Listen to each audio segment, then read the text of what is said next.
Assalamualaikum warahmatullahi wabarakatuh. Waalaikumsalam. Selamat bertemu kembali dengan kami dalam acara obrolan DPRD Kota Yogyakarta, yang pada kesempatan kali ini saya ditemani oleh kawan-kawan saya, rekan-rekan kerja saya dari Komisi D, di mana Komisi D ini adalah komisi kesejahteraan yang selama 2 tahun ini mereka lah yang berperan dalam penanggulangan COVID-19, yang tentu saja kinerja rekan-rekan ini yang luar biasa menekan paparan COVID di Kota Yogyakarta yang dinamikanya sungguh luar biasa. Bersama saya, senior saya di DPRD, Mas Bambang Anjar Jalurmurti, yang sudah 3 periode ya Mas ya. Nah, di DPRD yang tentu saja beliau sangat menguasai dinamika kedewanan. Di sebelah kiri saya ada Mas Yogo Prasetyo Triutomo dari fraksi Golkar dan Mas Bambang Anjar dari fraksi PKS. Dalam kesempatan kali ini saya akan menanyakan kepada kedua belah beliau. Yang pertama adalah ini Mas Bambang, 2 tahun terakhir ini kita dilanda pandemi yang cukup luar biasa lah, menekan. Nah, perilaku skala prioritas yang kemarin dicanangkan, dari refocusing anggaran sampai dengan eksekusi, dinamika yang ada di masyarakat itu yang menurut pengamatan Mas Bambang gimana itu di Kota Yogyakarta? Oh, nggih. Matur nuwun Pak Danang, Pak Ketua nggih. Ya memang realitasnya kemudian pandemi yang menimpa di dunia, terutama di Kota Yogyakarta, mau tidak mau memang memberikan efek yang luar biasa gitu ya. Tetapi kemudian memang upaya-upaya sudah coba kita lakukan pada saat itu. Kemudian dengan tadi disampaikan oleh Pak Ketua, Pak Danang, bahwasanya memang ada coba refocusing anggaran, karena memang pada saat pandemi itu terjadi ada paling enggak minimal 2 hal yang kemudian harus dilakukan. Yang pertama tentu adalah penanganan terhadap kasus-kasus pandemi, sehingga kemudian targetnya meminimalisir jatuhnya korban yang kemudian meninggal dunia. Yang kedua adalah meminimalisir adanya paparan pertambahan kasus. Ini satu hal. Hal yang lain adalah ini juga terkait dengan imbas kepada proses kehidupan masyarakat sendiri, baik terutama tentang ekonomi, tentang proses pendidikan dan lain-lain, yang kemudian ini 2 hal yang kemudian tentunya harus dilakukan secara simultan. Artinya dua-duanya harus kita lakukan supaya kemudian targetnya meminimalisir kerugian yang ditimbulkan oleh pandemi yang tidak berkepanjangan ya, supaya kemudian tidak berkepanjangan. Nah, prosesnya sudah dilakukan. Kalau Dinas Kesehatan selama ini kita juga mengikuti mekanisme protokol kesehatan dan seterusnya kita lakukan. Begitu ketat ya, sangat ketat begitu, supaya kemudian memang paparan dan realitasnya kemudian kemarin untuk proses paparan di Jogja ini kan lumayan sangat tinggi ya, tidak melonjak. Terus kemudian yang kemudian kita juga sebenarnya apresiasi adalah kemudian tingkat kematian masyarakat, karena kematian pertama juga, tingkat kematiannya itu tidak, artinya masih persentasenya masih kita anggap cukup rendah. Yang kedua, ini tentu atas partisipasi semua pihak.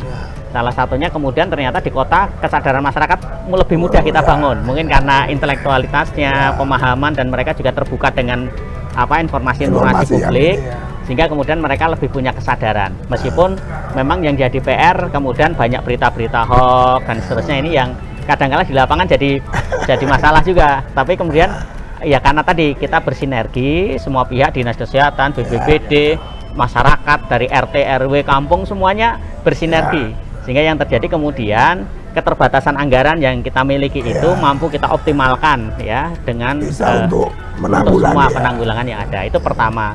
Yang kedua, setelah itu sekarang sudah mulai endemi gitu ya. kan problemnya tidak selesai, artinya permasalahan tidak langsung selesai. Butuh recovery. Nah, recovery yang sekarang sudah dilakukan kalau seperti pendidikan, insya Allah sudah selesai. Sudah berjalan karena selama pandemi juga pelajaran daring berjalan, meskipun dievaluasi mungkin yang namanya online daring itu tidak gampang ya, sebagaimana kalau kemudian tatap muka. Tetapi paling enggak melihat dari evaluasi yang ada sudah itu minimal keberlangsungan pendidikan tetap berjalan. Nah, sekarang sudah mulai offline, mulai luring, dan kemudian insya Allah ini nanti ada akselerasi terhadap anak-anak sehingga tidak ada ketertinggalan di dalam proses pendidikan. Clear sudah di pendidikan, tinggal sosial ekonominya. Nah, termasuk kesejahteraan ya. Betul. Nah, kita akan kupas lagi nanti untuk kesejahteraan. Siap. Nah, ini saya ke Mas Tomo.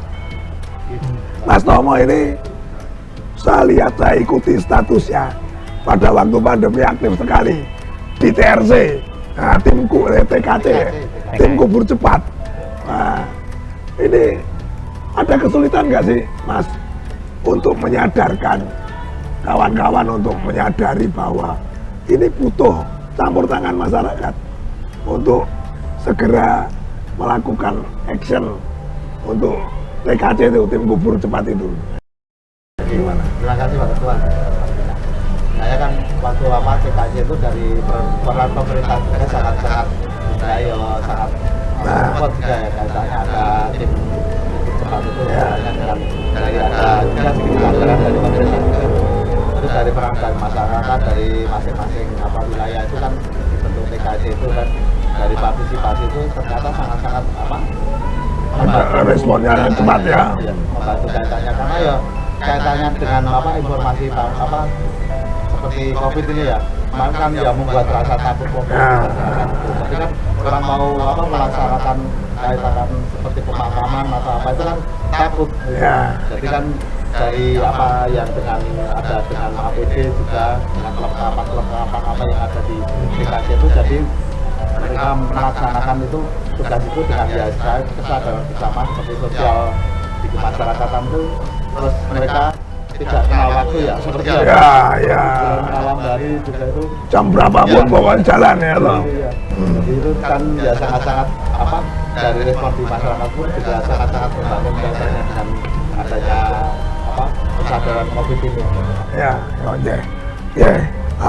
Pemirsa, jadi sepertinya yang sepele, tapi keberadaan tim kubur cepat ini terbangun karena juga kesadaran masyarakat Kota Yogyakarta, di mana mereka merasa punya empati yang tinggi melihat saudara-saudaranya terlalu lama nunggu antrian di rumah sakit, sementara berita-beritanya kalau orang yang terpapar COVID ini maksimal 12 jam sudah harus dikuburkan, tapi kenyataannya di lapangan sampai menunggu dan tidak bisa ditangani oleh tim yang ada di pemerintah Kota Yogyakarta. Maka dibentuklah di Kota Yogyakarta ini yang namanya tim kubur cepat berbasis KTB, berbasis kampung tangguh bencana. Dari masyarakat. Sehingga masing-masing kampung punya tim kubur cepat yang selalu menangani, tidak hanya mengubur, tetapi ternyata mereka juga mengevakuasi warga yang terpapar. Nah, ini hal yang sangat sinergi yang sangat baik dibangun, yang tentu saja saya mewakili pemerintah Kota Yogyakarta harus mengapresiasi ini. Betul. Ya kan? Harus diapresiasi setinggi-tingginya. Orang terpapar COVID biasanya disingkiri.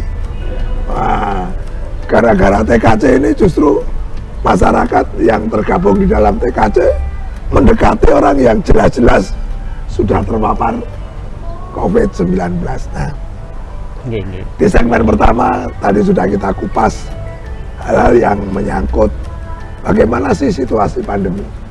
Tadi Mas Bambang sudah menyampaikan ada dinamika, ada paradigma baru, termasuk pendidikan dan lain sebagainya. Nah, ini di masa kebangkitan, mohon maaf kalau saya boleh mencitir, ya kan. Di masa kebangkitan akan kita kupas di segmen berikutnya. kita kembali lagi di obrolan berikutnya.